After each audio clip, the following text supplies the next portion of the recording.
Captain Lee Tae-ho stood on the bridge of the UNSC medical vessel Compassion's Dawn, watching the stars stretch into lines as they dropped out of faster-than-light travel.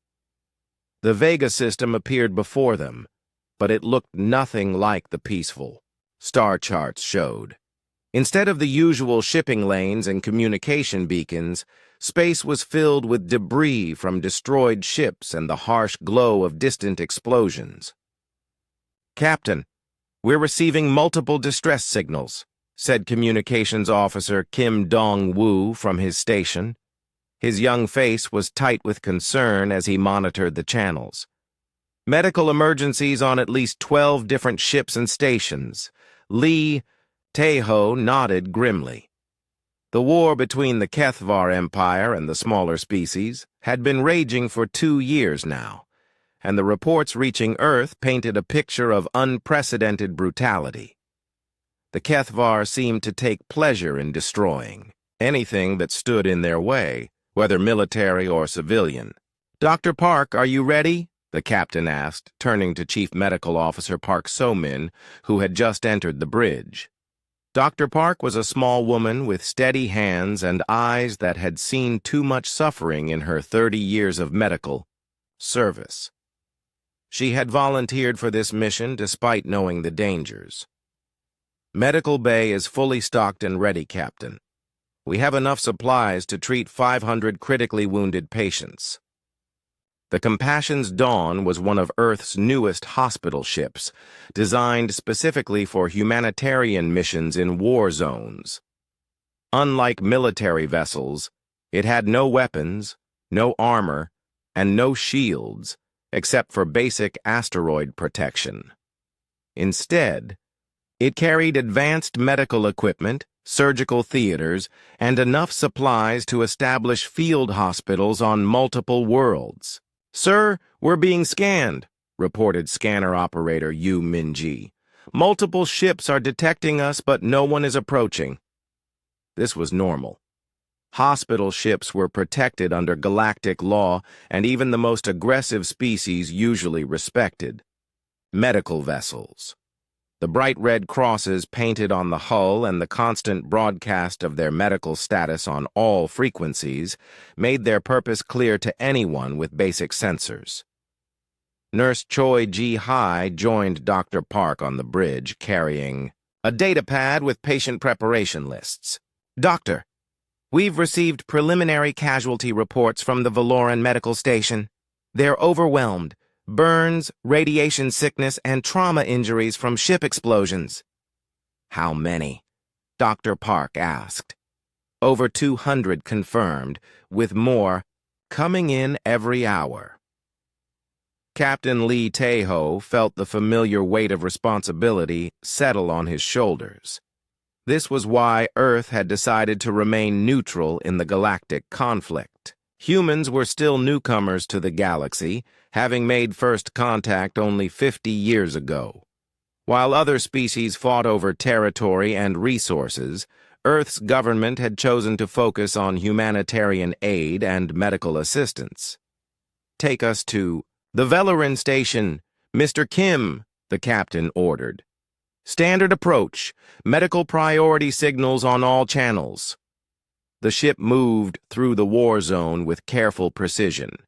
Kim Dong-woo maintained constant communication with all vessels in the area, broadcasting their medical status and peaceful intentions. The Compassion's Dawn had the right of passage under 17 different galactic treaties, and every civilized species recognized the protection of medical vessels. As they approached the Valoran station, the true scope of the disaster became clear. The once beautiful crystal structure was blackened and broken, with whole sections missing. Emergency lights flickered across its surface, and dozens of smaller ships clustered around it like wounded animals seeking shelter. "My God," whispered Dr. Park. "How many people are on that station?" "Station reports 40,000 civilians," Kim Dong-woo said, his voice quiet. "Half of them are refugees from other systems. The Valorans were a peaceful species, known throughout the galaxy for their art and philosophy. They had tried to remain neutral in the war, but the Kethvar Empire had attacked them anyway, claiming they were secretly supporting the resistance forces. "Doctor, prepare for mass casualty reception," Captain Lee Tae-ho said. "We'll dock with the station and begin immediate evacuations of the most critical cases." Dr. Park was already moving. "Ji-hai, get the surgical teams ready. Contact Dr. Lim and Dr. O. Tell them we need all hands in the medical bay. Set up triage stations in cargo bays 1 and 2. The next 6 hours were a blur of activity. The Compassion's Dawn took on as many wounded as they could handle. Dr. Park worked without rest, moving from patient to patient with calm efficiency. The Valoran civilians were grateful but frightened, speaking in their musical language about the horrors they had witnessed. Nurse Choi Ji-hai translated for patients who spoke Basic, the common galactic language. "This one says the Kethvar ships attacked without warning. They targeted civilian areas first, then the medical facilities." "That's against every law of war," Dr. Park said angrily as she treated a young Valoran's radiation burns. "Medical facilities are supposed to be protected." Captain Lee Tae-ho received reports from other parts of the system. The situation was getting worse. Kethvar forces were advancing on 3 more civilian colonies, and refugees were streaming toward any safe harbor they could find. "Captain, we're receiving a priority message from Earth Command," Kim Dong-woo reported. "Put it through to my ready room," Lee Tae-ho said. He left the bridge to his second officer and entered the small office behind the command center. Fleet Admiral Kang Hyun-soo appeared on the screen, his weathered face serious. "Captain, I need a full report on the situation in the Vega system." "It's worse than we thought, Admiral. The Kethvar are deliberately targeting civilians and medical facilities. We've treated over 300 wounded in the last 6 hours, and more keep coming." Admiral Kang was quiet for a moment. "Captain, I want you to be very careful out there. Intelligence reports suggest the Kethvar are becoming more aggressive toward neutral vessels. Some species are questioning whether human neutrality is really neutrality, or if we're secretly supporting their enemies. Sir, we're clearly marked as a medical vessel. We're treating wounded from all sides of this conflict." "I understand, Captain, but be prepared for anything. The galaxy is changing, and not for the better." When Captain Lee Tae-ho returned to the bridge, Dr. Park was waiting with another report. "Captain, we're at full capacity, but the station is requesting emergency evacuation for 50 more critical patients. Children, mostly." Lee Tae-ho didn't hesitate. "Make room. Convert the officers' quarters if you have to." This was what humans did. While other species fought wars for territory or resources or ancient grudges, humans focused on saving lives. It didn't matter what species the wounded belonged to, or which side of the conflict they supported. Suffering was suffering, and humans had made it their mission to reduce it wherever they found it.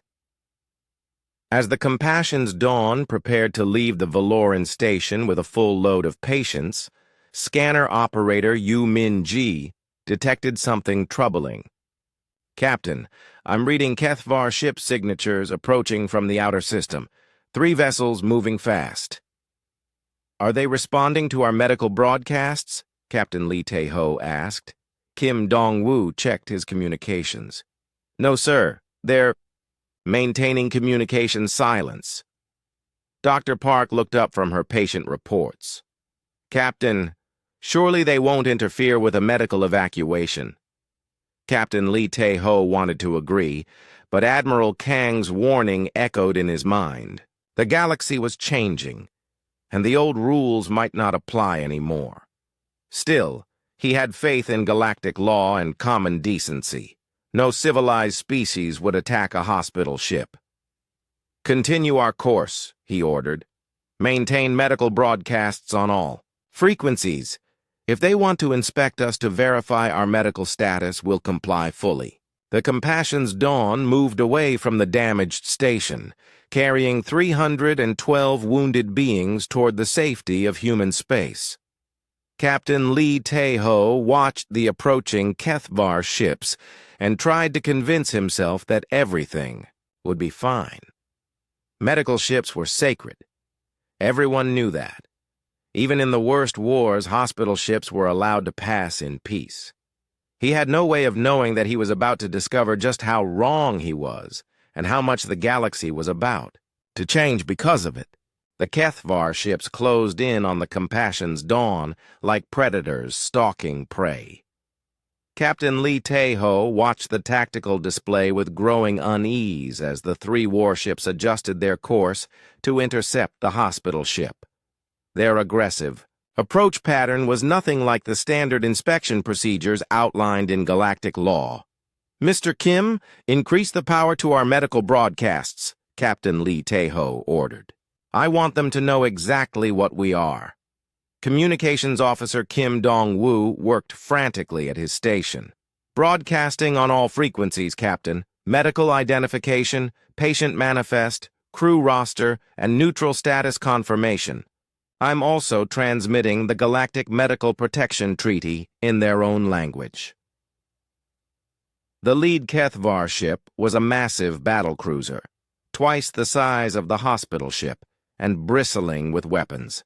Its hull was scarred from countless battles, painted in the dark red and black colors of the HFY Empire. Scanner readings showed it was commanded by Admiral Vex Thari, a name that had become synonymous with ruthless warfare across the galaxy. In the medical bay, Dr. Park So-min continued, treating patients, unaware of the approaching danger. A young Valoran child with severe burns whimpered as she applied healing gel to his wounds. Nurse Choi Ji-hai helped translate his frightened questions about his missing parents. "Doctor, the little one wants to know if the bad ships will come back," Choi Ji-hai said softly. "Tell him he's safe now," Dr. Park replied, though she felt a chill of worry. Something was wrong. She could sense the tension in the crew's voices over the communication system. On the bridge, scanner operator Yu Min-ji reported increasing energy readings from the HFY ships. "Captain, they're charging weapons systems." "That's impossible," Captain Lee Tae-ho said. "We're a medical vessel with wounded aboard. Mr. Kim, are they responding to our broadcasts?" "Nothing, sir." Complete communication silence. The captain felt his chest tighten. In his 20 years of service, he had never encountered a situation like this. Military vessels might board and inspect a hospital ship if they suspected violations of neutrality, but they always followed proper procedures. They always communicated first. "Open a direct channel to the lead ship," he ordered. Kim Dong-woo's hands flew over his controls. "Channel open, sir!" "HFY vessel, this is Captain Lee Tae-ho of the UNSC hospital ship Compassion's Dawn. We are a neutral medical vessel operating under galactic humanitarian law. We have 300 wounded beings aboard, including children. We request safe passage to continue our medical mission." Silence. The HFY ships continued their approach. Weapon systems now fully charged. Red targeting beams swept across the Compassion's Dawn, marking it for destruction. "Sir, they're locking weapons onto us," Yu Min-ji reported, her voice trembling. Captain Lee Tae-ho couldn't believe what he was hearing. "Are you certain? Check your readings again." "Confirmed, Captain. Multiple weapons locks from all three ships." Dr. Park's voice came over the communication system from the medical bay. "Bridge, what's happening up there?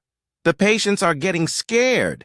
Some of them are saying they can sense hostile intent from the approaching ships. The Velorans were empathic beings, able to sense emotions and intentions from other creatures.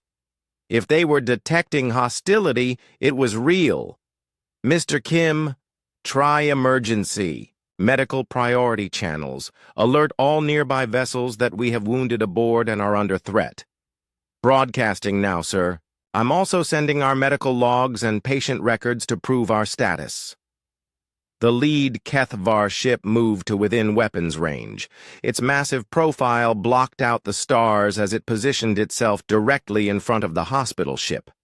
For a moment, Captain Lee Tae-ho hoped this was just an intimidation tactic, a way to force them to stop for inspection.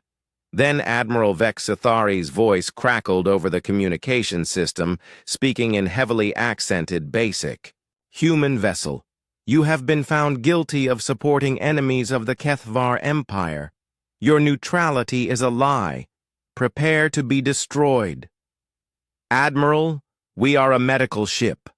Captain Lee Tae-ho responded urgently. We have wounded civilians aboard, including children. We are protected under galactic law. We treat wounded from all sides of this conflict. Your mercy is weakness, Vexithari replied coldly.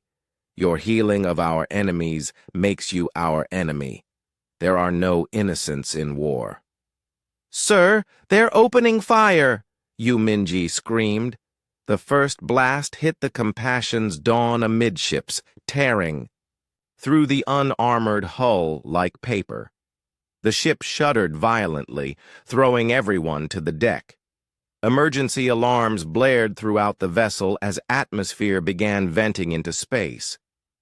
In the medical bay, chaos erupted. Patients were thrown from their beds as the ship rolled from the impact. Dr. Park struggled to her feet, blood running from a cut on her forehead. Around her, wounded beings cried out in terror and pain. Emergency medical protocol, she shouted to her staff.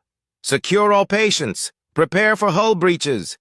Nurse Choi Ji-hai grabbed the young Valoran boy, shielding him with her body as medical equipment crashed around them. Doctor, the Valoran patients are sensing massive hostile intent. They're terrified. Another blast struck the ship, this time hitting the engine section. The lights flickered and went out, replaced by the red glow of emergency power. The Compassion's Dawn began to list to starboard as its stabilizers failed. On the bridge, Captain Lee Tae-ho fought to maintain control of his ship. Damage report. Hull breaches on decks 3 through 7, reported his damage control officer. We've lost main power to the medical bay. Life support is failing in sections. Mr. Kim, send out a distress signal. Include our medical status and the nature of the attack. Make sure it reaches Earth Command. Kim Dong-woo's station was sparking from damaged circuits, but he continued working. Transmitting on all emergency frequencies, sir, including our medical logs and patient records as proof of our status. The third HFY ship opened fire with its heavy weapons. The blast tore through the main medical bay, killing dozens of patients instantly. Dr. Park was thrown against a bulkhead as the section depressurized. She watched in horror as wounded beings who had survived the initial war were now dying because someone had chosen to attack their rescuers. This is impossible, she whispered. This is against everything civilized beings believe in. Captain Lee Tae-ho felt something break inside him as he realized what was happening. These weren't tactical strikes against a military target. This was the deliberate massacre of wounded civilians and medical personnel. This was evil beyond anything he had ever imagined. All hands, abandon ship, he ordered, his voice heavy with grief and rage. Repeat, all hands abandon ship. Launch all escape pods. Dr. Park gathered as many patients as she could reach. Nurse Choi Ji-hai helped load them into escape pods. tears streaming down her face as she was forced to leave behind those too badly injured to move. The young Valoran boy clung to her uniform. "Are the bad ships going to hurt us more?" he asked, in broken basic. "No," she lied, knowing that the Kethvar ships could easily destroy the escape pods. "We're going to be safe." As the escape pods launched, the Kethvar ships continued their merciless attack on the crippled hospital ship. They fired again and again, ensuring complete destruction. Captain Lee Tae-ho remained on the bridge until the last possible moment, transmitting everything he could about the attack. "This is Captain Lee Tae-ho of the UNSC hospital ship Compassion's Dawn," he said into the emergency recorder.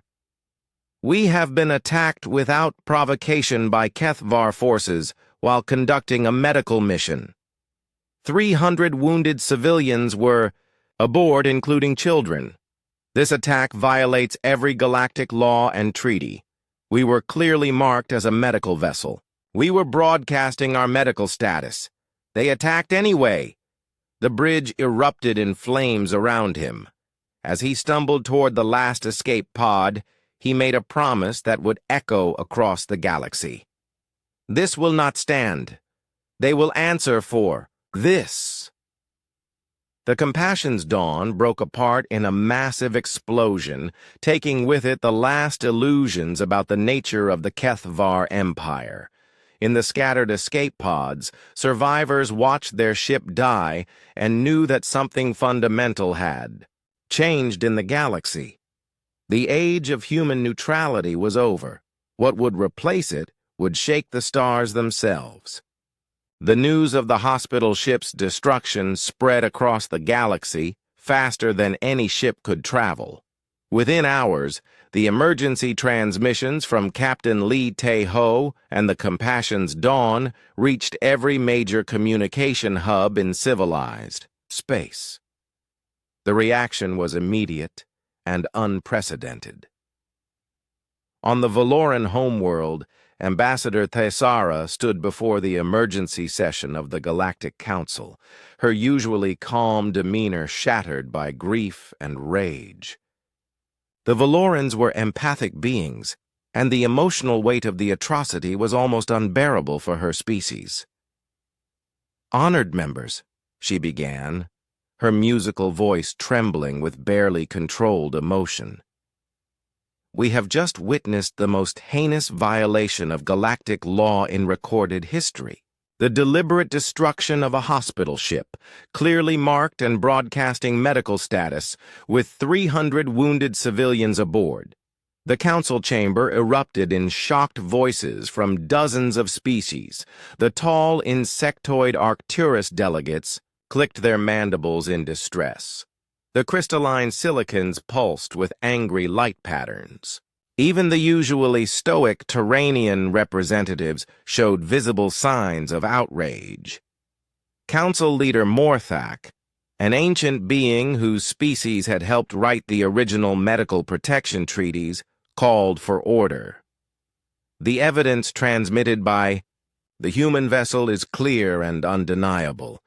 The attack was unprovoked and illegal under 17 different galactic laws.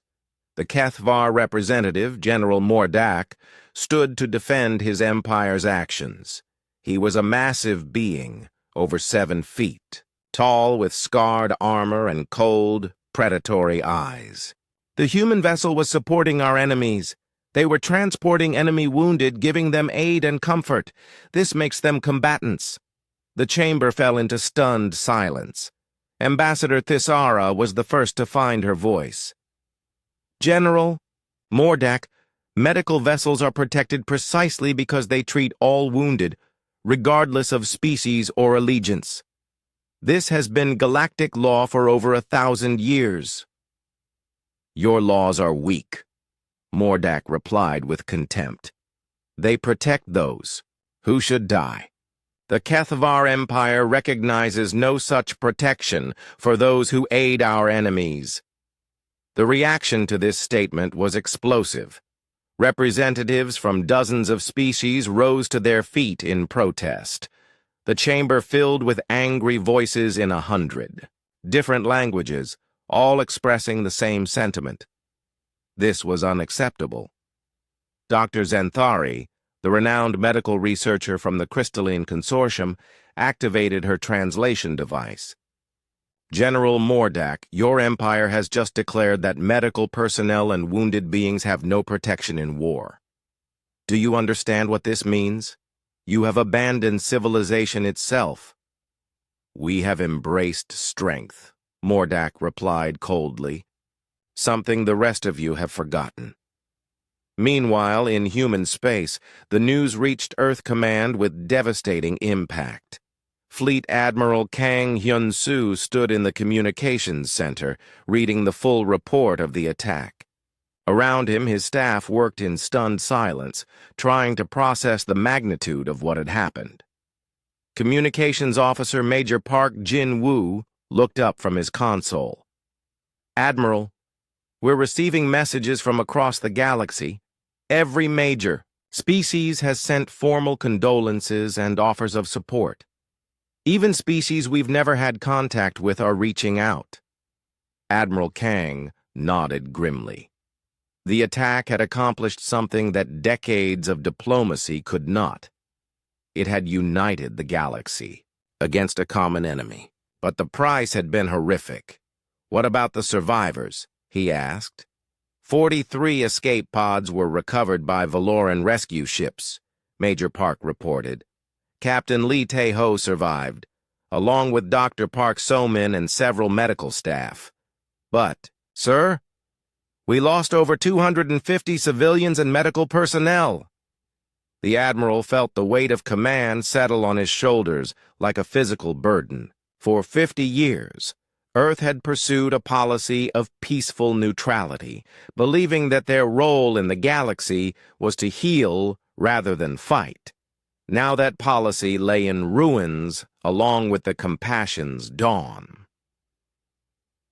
In the medical center on the Valoran station, where the survivors had been taken, Dr. Park So-min sat beside a bed holding the young Valoran boy who had survived the attack. His parents had been among those killed when the medical bay was hit. The child's empathic abilities meant he could sense her grief and anger, and his own emotions reflected both. Doctor, Nurse Choi Ji-hai said quietly, approaching with a data pad. The Valoran medical staff wants to know if we'll be continuing our humanitarian missions. Dr. Park looked up, her eyes red from crying, but her voice steady. Of course we will. But things are going to change. We can't protect our patients if we can't protect ourselves.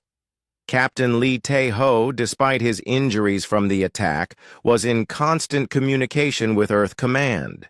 His ready room on the temporary quarters ship had become a command center for gathering evidence and coordinating the human response. Admiral, I want to be very clear about what I witnessed, he said during a secure transmission to Fleet Admiral Kang. This was not a mistake, or a case of mistaken identity. Admiral, Vexthari knew exactly what he was attacking. He stated that our mercy was weakness and that there are no innocents in war. The Admiral's weathered face was grim. Captain, the political implications of this attack are enormous. The Galactic Council is demanding justice, and several species are threatening to withdraw from all treaties with the Kethvar Empire. What about Earth's response, sir? Admiral Kang was quiet for a long moment. The President is meeting with the Cabinet and the military leadership. 50 years of neutrality. That's a difficult policy to abandon. But, Captain, when they attack our hospital ships, when they murder wounded children... His voice trailed off. Back on the Kethvar homeworld, Admiral Vexathari stood before Emperor Korthvak in the throne room of the Imperial Palace. The massive chamber was built to intimidate, with weapons from conquered species mounted on the walls and the skulls of defeated enemies displayed like trophies. Admiral, explain to me why the galaxy is united against us. the Emperor demanded. His voice echoed off the stone walls like thunder. My lord, we destroyed a vessel that was aiding our enemies. It is that simple. The reports say it was a medical ship with wounded civilians. Admiral Vexathari's expression showed no remorse. Medical ships, supply ships, transport ships, they are all tools of war when they serve our enemies. The humans claim neutrality, but their mercy helps those who fight against us. Emperor Korthvak considered this. The Kethvar Empire had been built on the principle that strength was the only law that mattered. Mercy was weakness, compassion was foolishness, and treaties were just tools to be used when convenient and discarded when they became inconvenient. The other species are calling for war crimes trials, the Emperor said. Let them call. Vexathari replied. What are they going to do? The humans are pacifists, the Valorans are weak, the others are too divided to act against us. But even as he spoke, Admiral Vexathari felt a chill of unease. The reaction to the hospital ship's destruction had been different from anything he had seen before. Species that had never cooperated were suddenly working together. The galaxy's outrage was unlike anything in recorded history. On dozens of worlds, memorial services were held for the victims of the Compassion's dawn. Beings who had never heard of humans before learned their names and honored their sacrifice. The young Valoran boy who had survived became a symbol of innocent suffering, and his story was told across the galaxy. The attack had accomplished the opposite of what the Kethvar Empire intended. Instead of intimidating the galaxy into submission, it had awakened something that had been sleeping. Species that had accepted Kethvar aggression as an unfortunate reality suddenly realized that if medical ships could be attacked with impunity, then no one was safe. But perhaps most importantly, the attack had awakened something in humanity that the galaxy had never seen before. For 50 years, humans had been the healers, the peacemakers, the ones who bandaged wounds rather than causing them. They had earned respect and friendship across the galaxy through their compassion and medical skill. Now the galaxy was about to discover what humans became when their compassion was met with cruelty, when their mercy was answered with murder, and when those they sought to heal were killed before their eyes. The age of human neutrality was ending. What would replace it would reshape the balance of power in the galaxy forever. The emergency session of the Earth Security Council convened in the deepest levels of the United Nations headquarters. President Kim Yeon-suk sat at the head of the table, flanked by military leaders, diplomats, and representatives from every major Earth colony. The weight of decision hung heavy in the air as they watched the final transmission from the Compassion's dawn for the third time.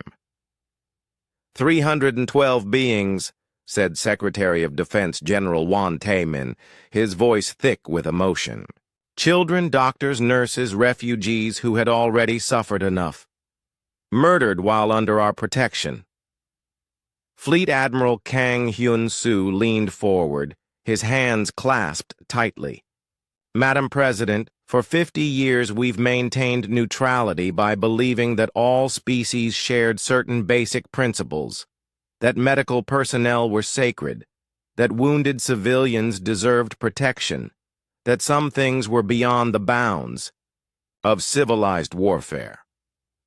And now, the President asked, now we know that the Kethvar Empire doesn't share those principles. They see our mercy as weakness, our healing as a threat. They've made it clear that they consider medical ships legitimate targets. Dr. Hong Soo-jin, the head of Earth's Medical Corps, spoke up from her position at the table. She was a small woman, known throughout the galaxy for her work in developing new healing techniques. Her voice was calm, but her eyes burned with an intensity that surprised everyone present. "Madam President, I've spent my entire career saving lives. I've treated beings from dozens of species, developed cures for diseases that have plagued the galaxy for centuries. I've dedicated my life to reducing suffering wherever I find it." She paused, gathering her thoughts. "But if we cannot protect those we seek to heal, if medical ships can be destroyed with impunity, then our mission becomes impossible. We cannot stand by and watch while those who attack healers go unpunished." The room fell silent. Dr. Hong's reputation as a pacifist was well known throughout human space. If she was advocating for action, then the situation had reached a critical point. President Kim looked around the table at the faces of Earth's leadership. She saw grief, anger, and determination in equal measure. "Admiral Kang, what are our military options?" The fleet admiral activated a holographic display showing the current positions of human vessels throughout known space. "We have been building our fleet for defensive purposes, but our ships are well designed and our crews are trained. More importantly, we have technological advantages that other species lack." General Wan pointed to several ship designs on the display. "Our modular construction techniques allow us to rapidly retrofit vessels for different missions. Our medical ships could be converted to support vessels. Our exploration ships could become scouts. But the most important factor," Admiral Kang continued, "is motivation. Our crews know what happened to the Compassion's Dawn. They understand that this is about protecting the fundamental principles that make civilization possible." Colonel Shin Ye-yoon, the head of Earth's Marine Corps, stood up. She was young for her rank, having earned promotion through exceptional performance in peacekeeping missions. "Madam President, with your permission, I'd like to share something with the Council." The President nodded. 6 hours ago, I sent out a call for volunteers for hazardous duty. I didn't specify what the mission would be, only that it would involve significant risk and would be in response to the attack on the Compassion's Dawn. She activated her data pad, and numbers began appearing on the main display.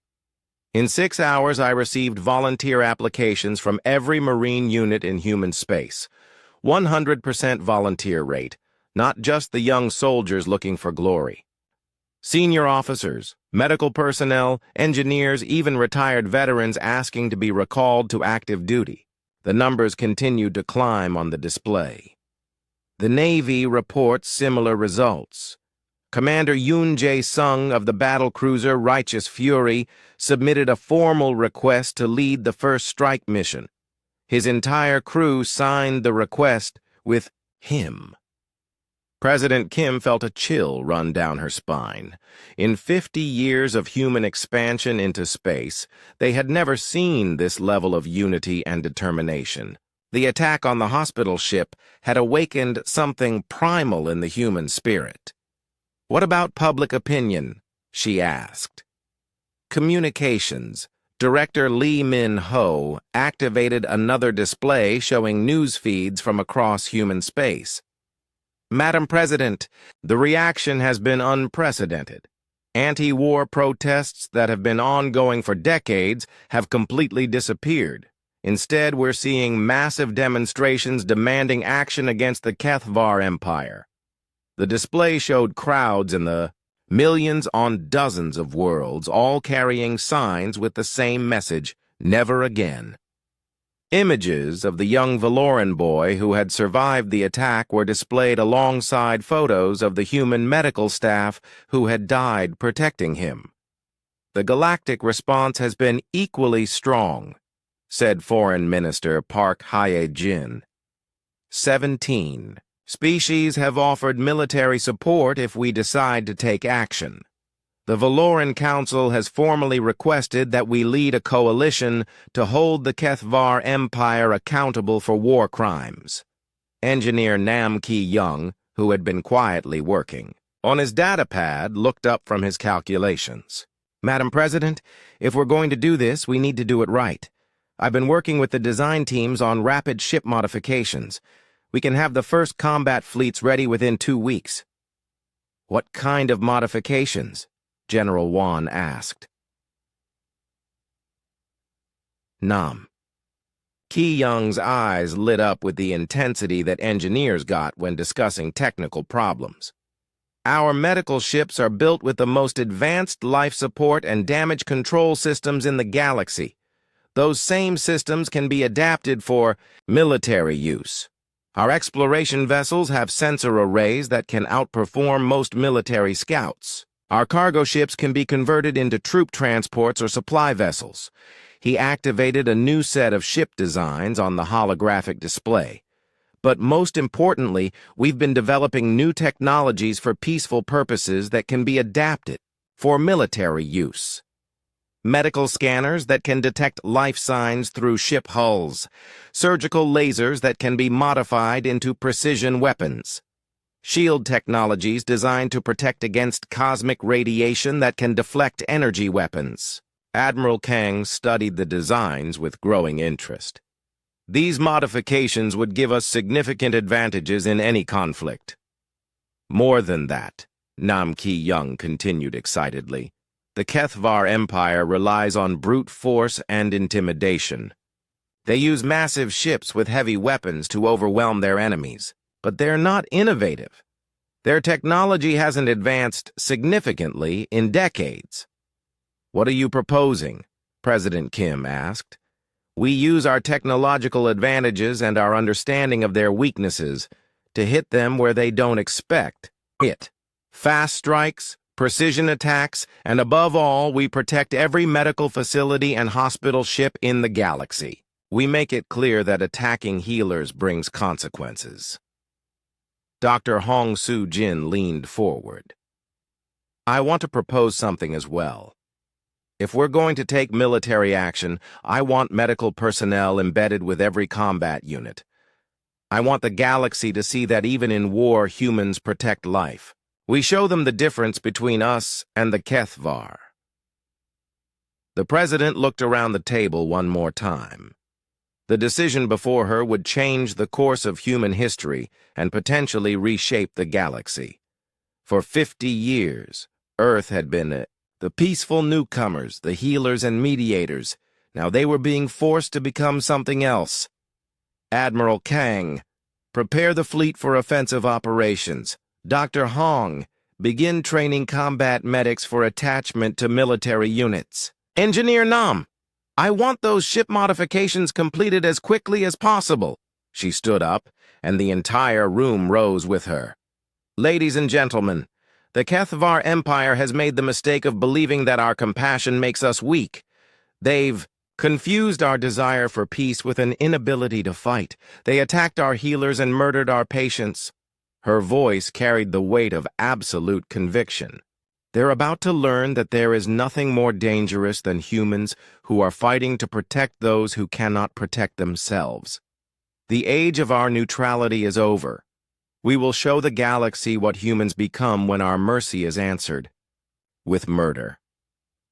As the meeting ended and Earth's leadership dispersed to begin preparations for war, a message was transmitted to every human vessel in space.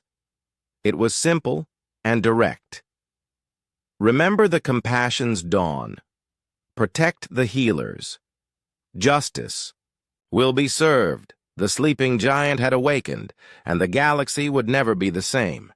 2 weeks after the destruction of the Compassion's dawn, the first human combat fleet dropped out of faster-than-light travel at the edge of Kethvar space. Commander Yoon Jae-sung stood on the bridge of the battlecruiser Righteous Fury, watching, as 23 ships formed into attack formation around his flagship. These were not the peaceful exploration vessels and medical ships that the galaxy knew. Engineer Nam Ki-young had worked miracles in the conversion yards, transforming humanity's civilian fleet into something the Kethvar Empire had never seen before.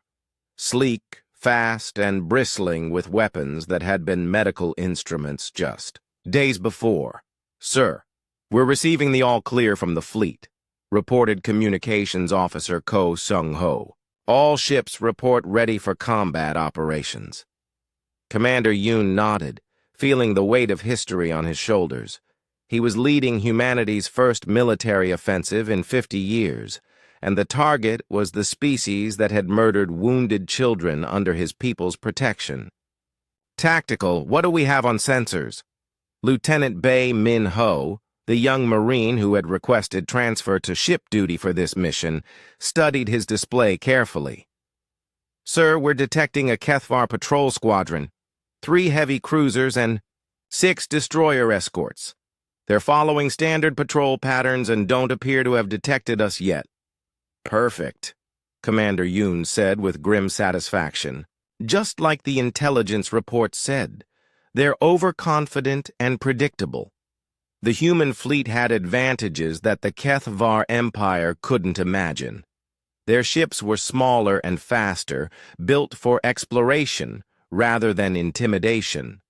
Their weapons were precisely calibrated, designed by people who understood anatomy and physiology better than any species in the galaxy. Most importantly, their crews were fighting for something more than conquest or territory."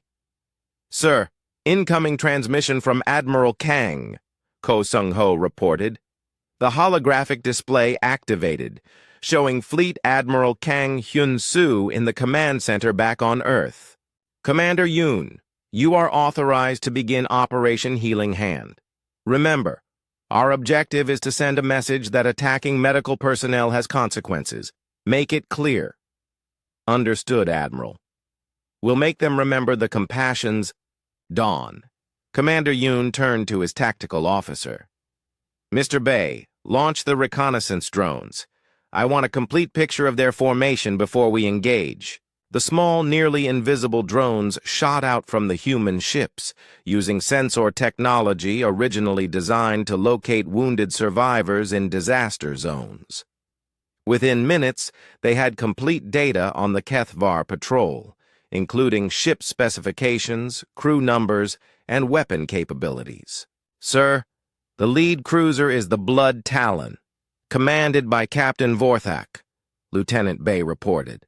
"According to our intelligence, he was present during the attack on our hospital ship." Commander Yoon felt a cold satisfaction settle over him. "Then he'll be first to learn what happens when you attack human medical personnel." The human fleet moved forward with precise coordination. Unlike the Kethvar Empire's preference for massive frontal assaults, the humans used tactics that had been developed from decades of rescue operations and precision medical procedures. "Begin the engagement," Commander Yoon ordered. The battle began with a demonstration of human technological superiority that would be talked about across the galaxy for generations. The righteous fury opened fire with weapons that had been medical lasers just 2 weeks before, now calibrated to cut through Kethvar armor with surgical precision. The modified medical scanners allowed the human gunners to target specific systems inside enemy ships. Life support, weapons control, engine systems, all could be disabled with pinpoint accuracy while leaving the crew compartments intact. Captain Vorthak, on the Blood Talon, felt his ship shudder as the human weapons tore through his defenses like they weren't there. "What are these weapons?" he roared at his tactical officer. "How are they penetrating our armor so easily?" "Sir, they're not using conventional weapons," the terrified officer replied. "They're using some kind of focused energy beams that seem to know exactly where to hit us." The Kethvar captain had never encountered anything like this. His empire's weapons were designed to cause maximum damage and destruction. The human weapons were precise, calculated, almost surgical in their application. "Return fire! All weapons!" The Kethvar ships unleashed their massive arsenal, heavy plasma cannons, and missile systems that could destroy entire city blocks. But the human ships danced around the attacks with an agility that seemed impossible for vessels of their size. "Sir, how are they moving like that?" the Blood Talon's navigation officer asked in amazement. Captain Vorthak watched in growing horror as the human ships avoided his attacks with movements that were too precise, too coordinated to be possible. He didn't understand that the human ships had been designed for delicate rescue operations in dangerous environments where a single wrong move could mean the death of survivors. Lieutenant Bei Minho coordinated the human fleet's movements from his position on the Righteous Fury. "Sir, their weapons are powerful but slow. They can't track our movements effectively." "Excellent. Begin boarding operations." This was the part that Commander Yoon had been looking forward to.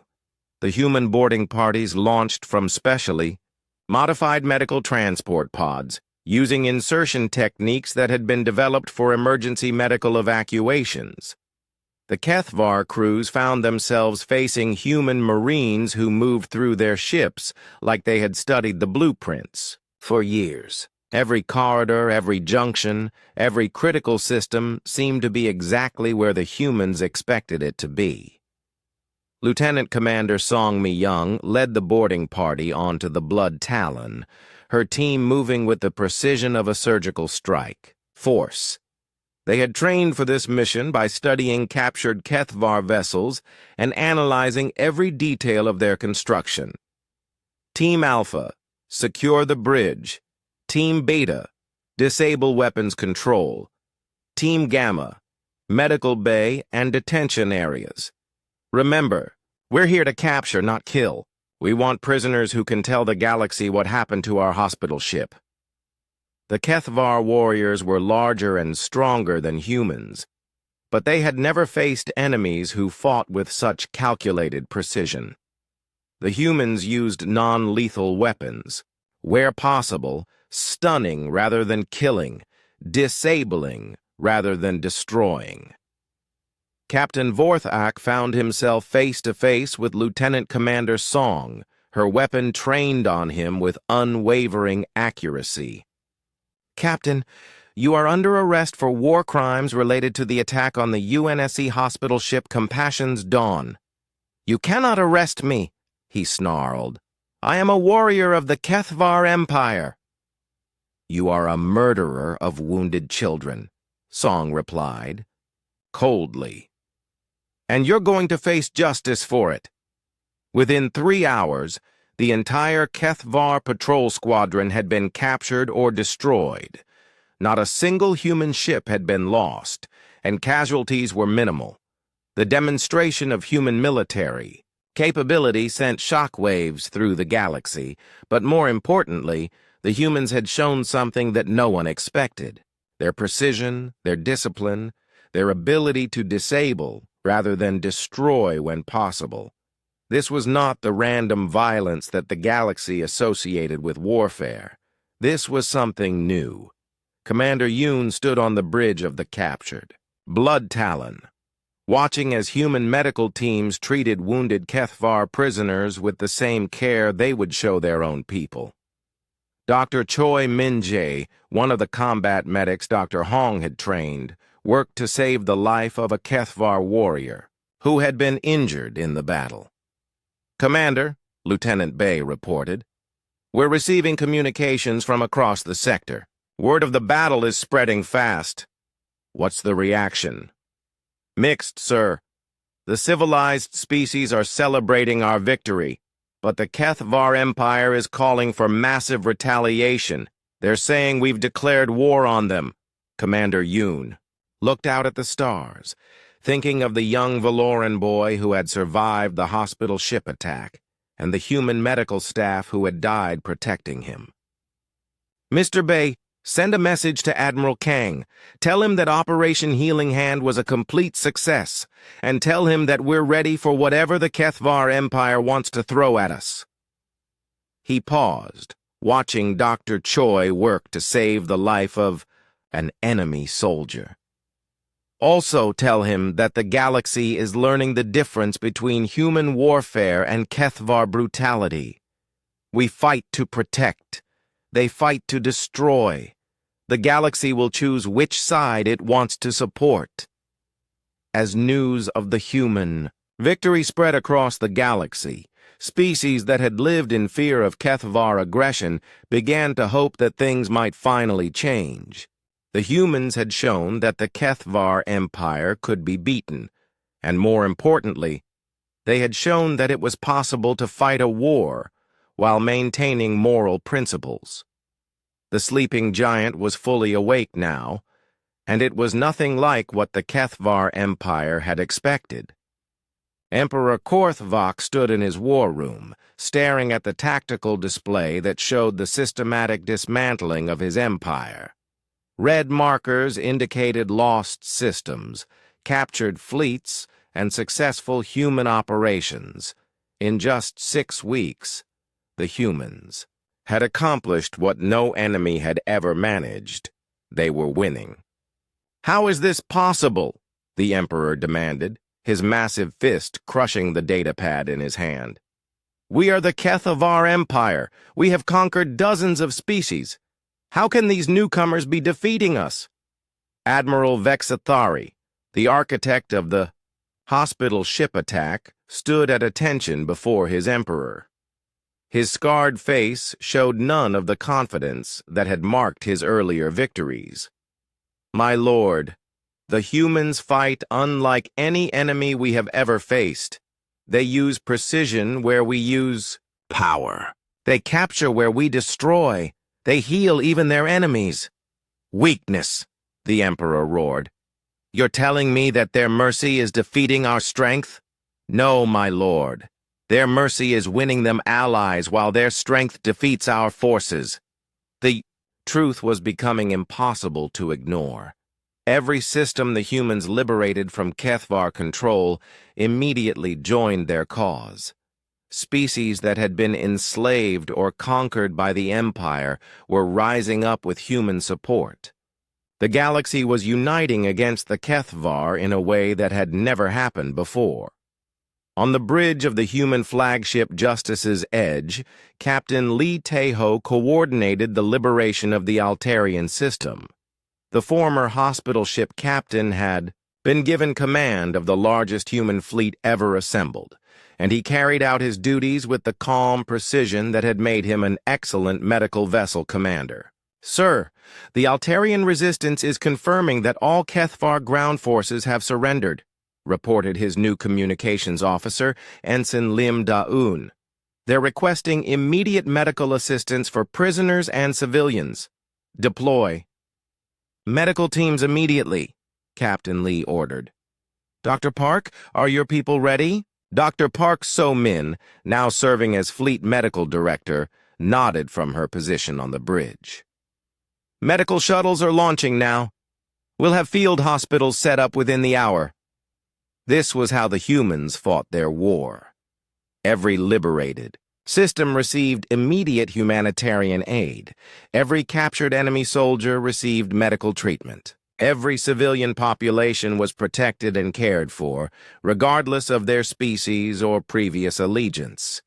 The Altarians were a peaceful species that had been enslaved by the Kethvar Empire for over a decade. As human medical teams began treating the wounded and human engineers began repairing damaged infrastructure, the grateful aliens could hardly believe what they were seeing. "Is it true?" asked Elder Zephyra, the leader of the Altarian resistance. "Are the humans really fighting? To free us? Not to conquer us?" Captain Lee smiled, the same gentle expression he had worn when commanding a hospital ship. "Elder, we're fighting to ensure that what happened to our medical ship never happens again. We're fighting to protect the innocent and heal the wounded. Your freedom is part of that mission." The contrast with Kethvar occupation could not have been clearer. Where the Empire had demanded tribute and slaves, the humans offered aid and protection. Where the Empire had destroyed cultural sites and enslaved populations, the humans helped rebuild and restore. Word of human conduct in war spread faster than their fleets. On dozens of worlds, populations that had suffered under Kethvar rule began actively supporting human forces. Intelligence networks provided information about enemy positions. Resistance movements sabotaged Kethvar installations. Entire planets switched sides rather than face liberation by human forces. In the Kethvar capital, desperation was setting in. General Mordak stood before the War Council, his usual arrogance replaced by barely controlled panic. "My lords, we must consider negotiation. The humans have captured or destroyed 60% of our fleet. 40 systems have declared independence and joined their cause. Our supply lines are completely disrupted." Negotiation? Emperor Korthvak's voice was deadly quiet. "You want to negotiate with the species that attacked us?" "My lord, they didn't attack us. We attacked them. We destroyed their hospital ship, and now they're making us pay for it." The Emperor's roar of rage echoed through the chamber. "They are weak. They heal our wounded soldiers. They protect our civilians. How can such weakness defeat strength?" Admiral Vexathari stepped forward. "My lord, with your permission, I would like to lead a final assault against the human homeworld. If we can destroy Earth, we can end this war." "Yes," the Emperor agreed immediately. "Take our strongest fleet. Show them what Kethvar strength means." But Admiral Vexathari's plan faced a problem he hadn't anticipated. As his massive fleet approached the Sol system, they found it defended not just by human forces, but by ships from dozens of species. The Valorans had sent their entire fleet. The Altarians had contributed ships despite having just been liberated. Even species that had been neutral in the war had sent vessels to protect Earth. Commander Yoon Jae-sung, now promoted to Admiral, coordinated the defense from his flagship. "Sir, we have over 300 ships in the defensive formation," reported his tactical officer, "representatives from 47 different species." "Outstanding," Admiral Yoon replied. "Let's show Admiral Vexthari what happens when you unite the galaxy against yourself." The Battle of Sol became legendary throughout the galaxy. Admiral Vexthari's massive Kethvar fleet, built for intimidation and destruction, found itself outnumbered and outmaneuvered by a coalition that fought with unprecedented coordination. The humans coordinated the defense with the same precision they had shown in their medical missions. Each allied ship was positioned to maximize its strengths while minimizing its weaknesses. The Valoran ships provided sensor coordination. The Altarian vessels specialized in electronic warfare. Dozens of other species contributed their unique capabilities to the defense. Admiral Vexathari watched in growing horror as his fleet was systematically destroyed by enemies who seemed to anticipate his every move. "How are they doing this?" he demanded. "How do they coordinate so many different species?" His tactical officer provided the answer that would haunt the Kethvar Empire forever. "Sir, they're treating each allied ship like a patient in surgery. Each one has a specific role, perfectly coordinated with all the others. It's like they're performing a galaxy-wide medical procedure." The analogy was more accurate than the Kethvar officer realized. The humans were applying the same principles that had made them excellent healers to the art of war. Precision, coordination, care for every individual component, and above all, a focus on preserving life rather than destroying it.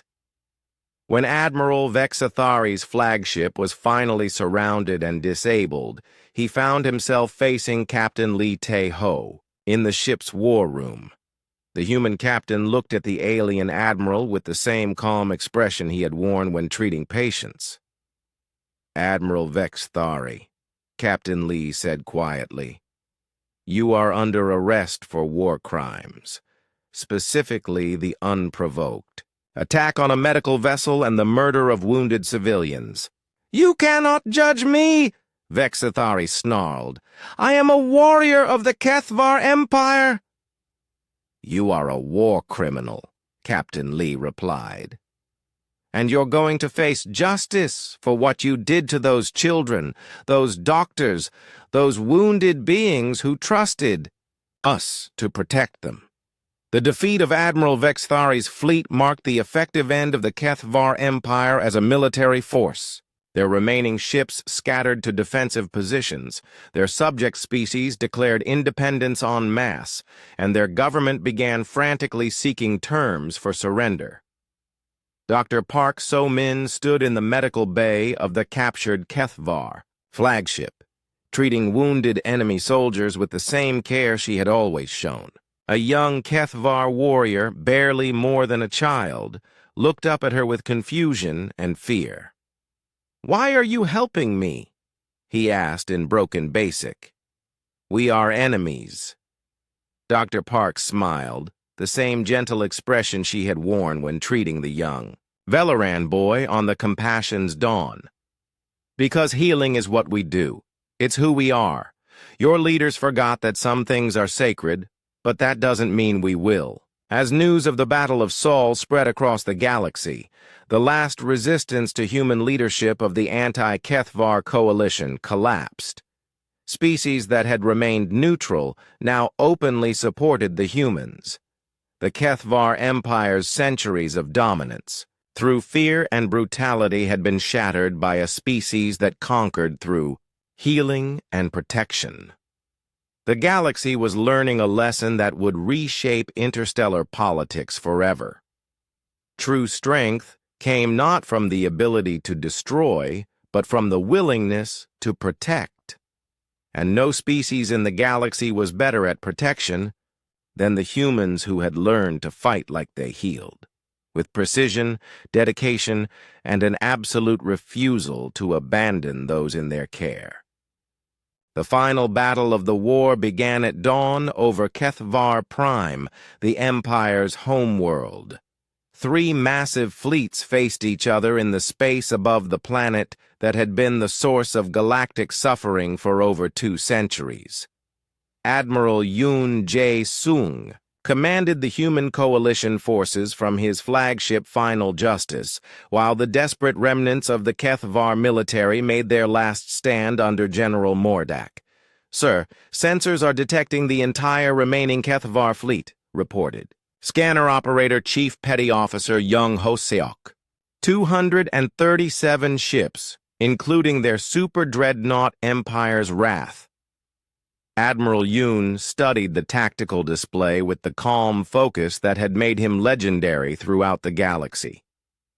"What about our coalition forces?" 400. "And 12 ships representing 63 species, sir. The largest allied fleet in galactic history." It was a testament to what the humans had accomplished. Species that had been enemies for centuries now fought side by side under human coordination. The Valorans provided their advanced sensor networks. The Altarians contributed their electronic warfare capabilities. Dozens of other species had sent their best ships and crews to participate in what everyone knew would be the final battle. On the surface of Kethvar Prime, Emperor Korthvac stood in his palace war room, watching the approaching fleets with a mixture of rage and desperate hope. His empire had dominated the galaxy through fear and brutality for generations. Now it was reduced to defending its homeworld against enemies it had never taken seriously.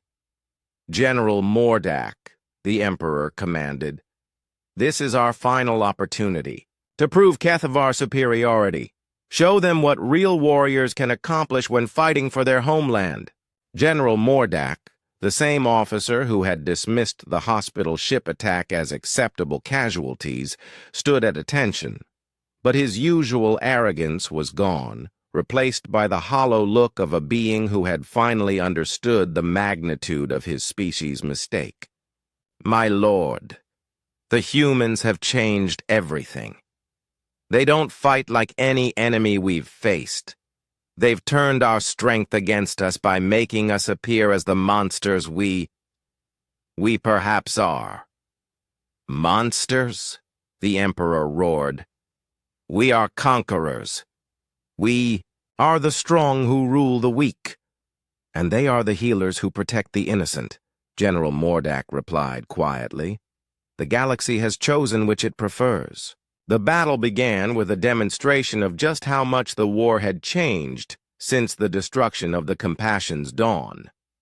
The Kethvar fleet, still following their traditional tactics of massive frontal assault and overwhelming firepower, found themselves facing an enemy that had evolved far beyond their understanding.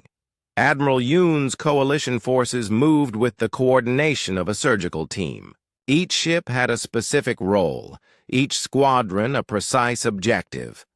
The humans had taken their medical expertise and applied it to warfare, treating each battle like a complex operation where every cut had to be precise and every action had to serve the greater goal of preserving life. "Begin Operation Final Healing," Admiral Yoon commanded. The coalition forces split into multiple attack groups, each one designed to target specific aspects of the Kethvar defense. Human ships used their converted medical scanners to identify critical systems on enemy vessels. Allied ships provided covering fire and support. The entire operation flowed with the precision of a master surgeon's hands. Captain Shin Ye-yoon led the first wave of assault ships against the Kethvar battle line. Her vessel, the Mercy's Vengeance, had been converted from a medical transport, and she used its original design features to devastating effect. "Target their weapons control centers," she ordered her gunners.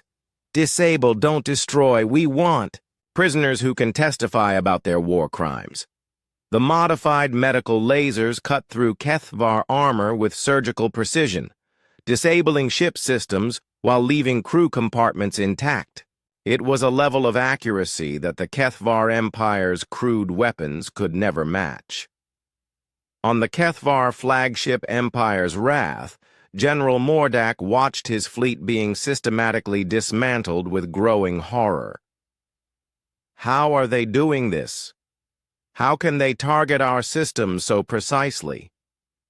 His tactical officer provided the answer that would haunt the general for the rest of his life.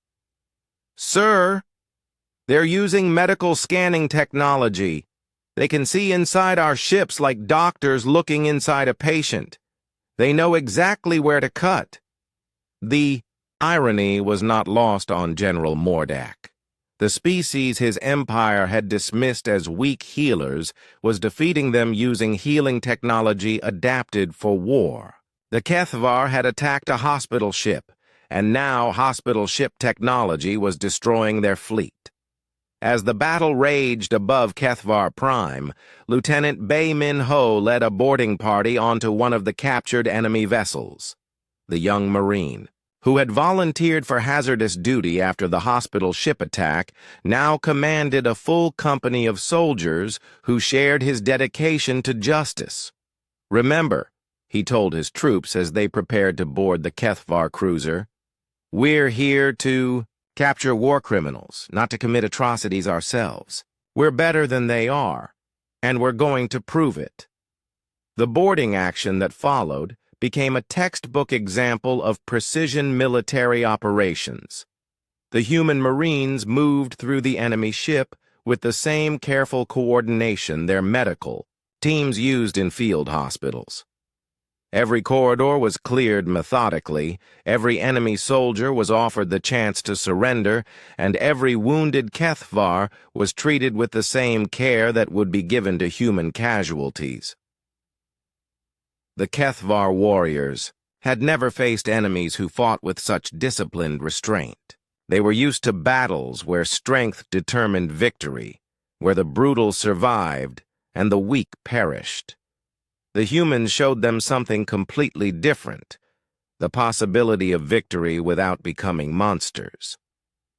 As the battle reached its climax, Admiral Vexithari made a desperate attempt to turn the tide.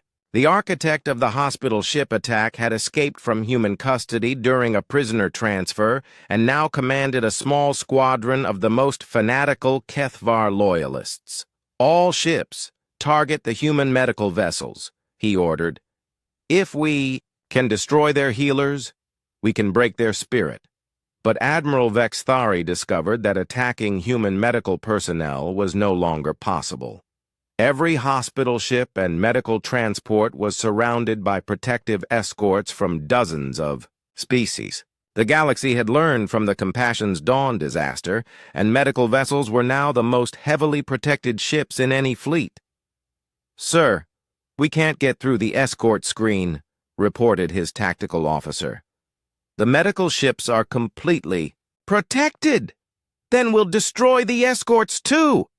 But as Vexithari's squadron moved to attack the medical vessels, they found themselves facing not just human defenders, but ships from every species in the coalition. Velerans, Altarians, crystalline consortium vessels, even former Kethvar subject races, all united in protecting the healers. The message was clear. The galaxy would never again allow medical personnel to be attacked with impunity. Admiral Vexithari's squadron was destroyed within minutes, and the admiral himself was captured by Captain Lee Tae-ho's Marines. As he was brought before the human captain who had survived the hospital ship attack, Vexithari finally understood the magnitude of his error. "You attacked healers," Captain Lee said quietly. "You murdered wounded children. You thought that made you strong, but it made you something else entirely. It made you the enemy of every decent being in the galaxy." The final phase of the battle saw the surrender of the Empire's wrath and the capture of General Mordak himself. The Kethvar Empire, which had dominated the galaxy through fear and brutality for centuries, had been defeated by a coalition united around a simple principle: the protection of those who heal. As human medical teams began treating wounded Kethvar soldiers on the captured ships, Dr. Park So-min worked alongside Dr. Choi Min-jae to save the life of a young Kethvar officer who had been critically injured in the battle. "Doctor," the wounded alien whispered, "why are you helping me? We are your enemies."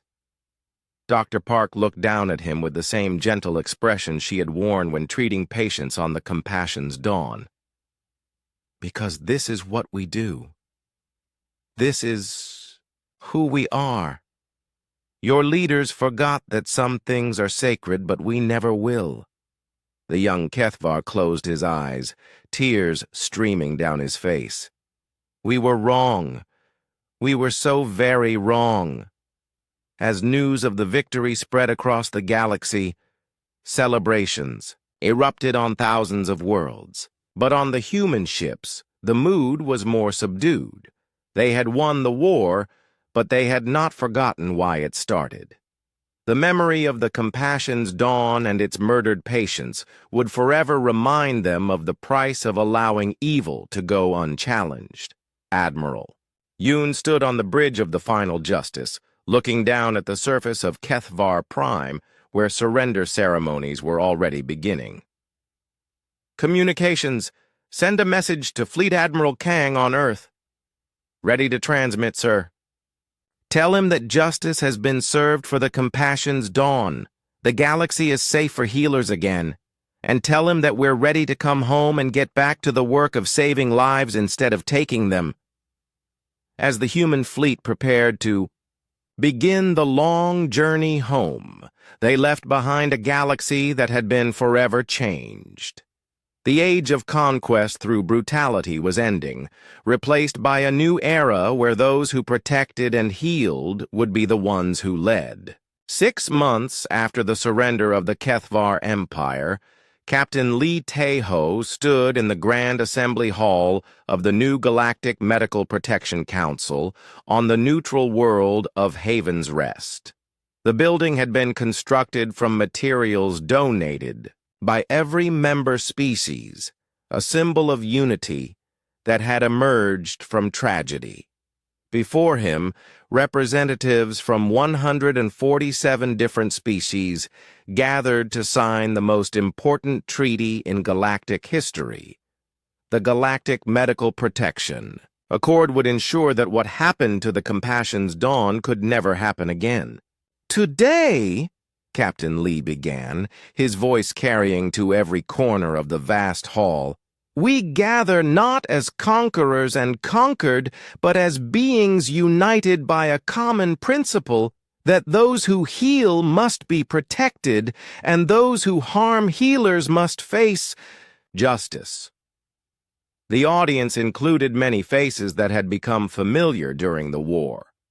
Ambassador Thaisara of the Valoran Council sat beside former Emperor Korthvok, who now represented the Democratic Federation of Kethvar Worlds. The young Valoran boy who had survived the hospital ship attack, now adopted by a human family, played quietly with his new sister in the diplomatic gallery.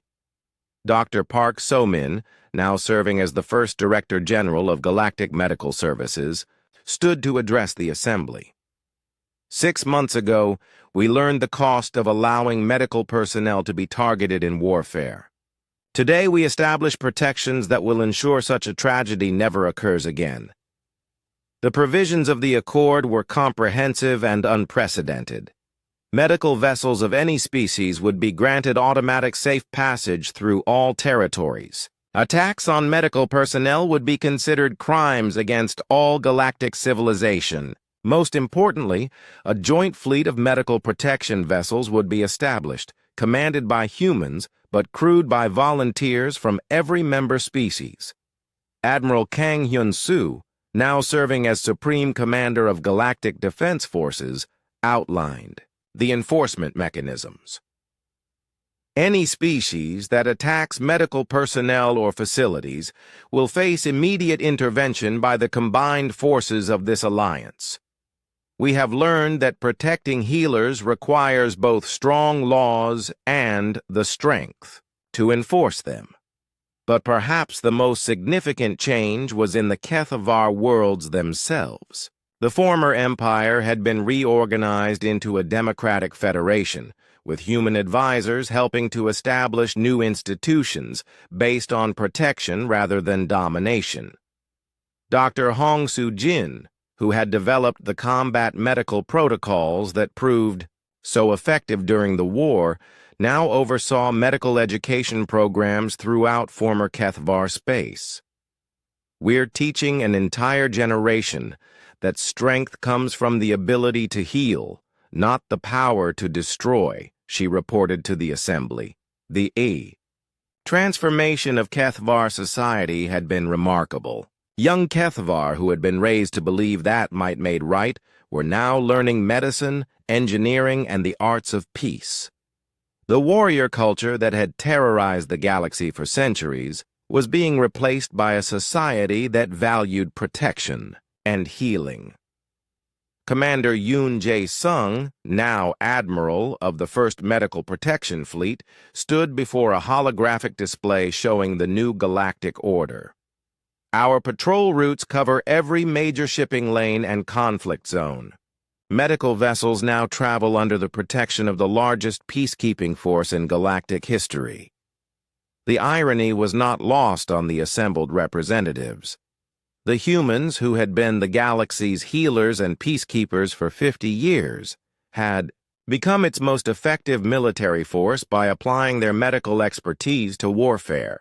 Their fleets were now the guarantors of peace throughout known space. Engineer Nam Ki-young, now head of the Galactic Technology Sharing Initiative, presented his latest projects. We're converting military shipyards throughout former Kethvar space into medical vessel construction facilities. Within 2 years, Every species will have access to hospital ships built to human specifications. The sharing of human medical and technological knowledge had accelerated the development of dozens of species. Diseases that had plagued the galaxy for millennia were being cured. Worlds that had been devastated by war were being rebuilt with human assistance. But the most powerful symbol of the new order stood in the center of the assembly hall, a memorial to the crew and patience of the Compassion's dawn. The names of all who died were inscribed in the languages of every species, surrounded by quotes about healing and protection from cultures across the galaxy. Nurse Choi Ji-hai, now the head of the Memorial Foundation, read the names of the fallen as she did every day. We remember them not just as victims, but as the catalysts for the greatest expansion of medical protection in galactic history. Their sacrifice saved countless lives. Former Admiral Vex Thari, now serving a life sentence in the rehabilitation facilities on Haven's Rest, had become an unexpected voice for reform. In his statement to the Assembly, read by a human advocate, he said, "I destroyed a hospital ship because I believed mercy was weakness. I was wrong. The humans showed me that mercy is the greatest strength of all, and that those who attack healers become the enemies of all decent beings. The war crimes trials had been swift, but fair. Those responsible for the hospital ship attack and other atrocities faced justice, but even they were treated with the dignity that their victims had been denied. It was a demonstration of the principles that now governed galactic civilization. Dr. Choi Min-jae, who had treated wounded Kethvar soldiers during the war, now ran medical exchange programs between former enemy species. "Healing is universal," he told the Assembly. "When you save a life, it doesn't matter what species that life belongs to. We're all part of the same galactic community." President Kim Yon-suk of Earth addressed the Assembly via holographic transmission from the rebuilt Compassion's Dawn Memorial Hospital orbiting Earth. "When we first entered galactic society, we chose to be healers rather than conquerors. That choice was tested when our hospital ship was attacked, and we discovered that sometimes protecting healers requires the strength to fight those who would harm them." She paused, looking directly at the memorial in the center of the hall. "But we never forgot who we are. Even in war, we remained healers first. That is the lesson we offer to the galaxy, that true strength comes from the courage to protect the innocent, not the power to destroy them." The signing ceremony began with the smallest species first, working up to the largest powers. Each representative approached the memorial, placed a hand on the inscription of the Compassion's Dawn, and signed their commitment to protecting medical personnel throughout the galaxy. When it came time for the Kethvar Federation to sign, their representative was Vorthana, a young female who had been a child during the war. She had grown up in the new democratic society and represented the first generation of Kethvar to learn that strength came from protection rather than destruction. "On behalf of the Democratic Federation of Kethvar," she said, her voice steady, "despite the weight of history, I sign this accord not just as law but as a promise. We will never again allow our strength to be used against those who heal. We pledge to protect medical personnel with the same dedication that humans have shown in protecting us during our transformation." The final signature belonged to Captain Lee Taeho, now Director of Galactic Medical Security. As he signed the document, he thought of the young Valoran boy playing in the gallery, the wounded Kethvar soldiers his people had healed, and the colleagues who had died on the Compassion's Dawn. "This accord is more than a treaty," he said to the assembled representatives. It is a promise to every being in the galaxy that when they are wounded, when they are suffering, when they need healing, they will be protected. It is our guarantee that medical ships will sail safely among the stars, that hospitals will be sanctuaries, and that healers will never again fear for their lives while saving others. As the ceremony concluded, the representatives dispersed to share the news with their home worlds, but many remained to tour the memorial museum that had been built adjacent to the assembly hall.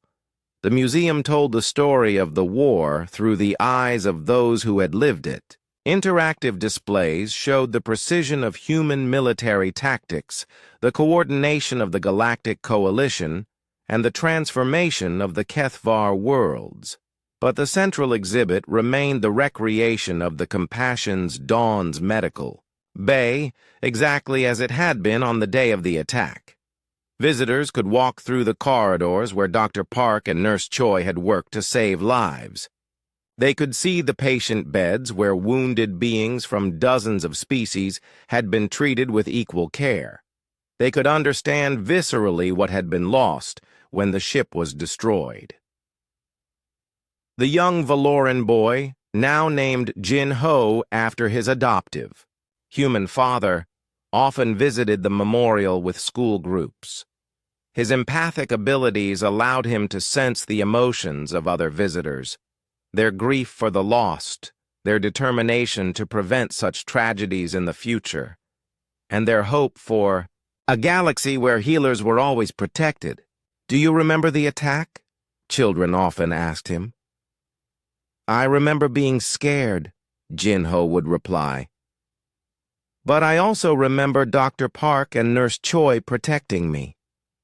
I remember how the humans never stopped trying to heal people even when they were being hurt themselves. That's what made me want to become a doctor, too." Indeed, the war had produced an entire generation of young beings who,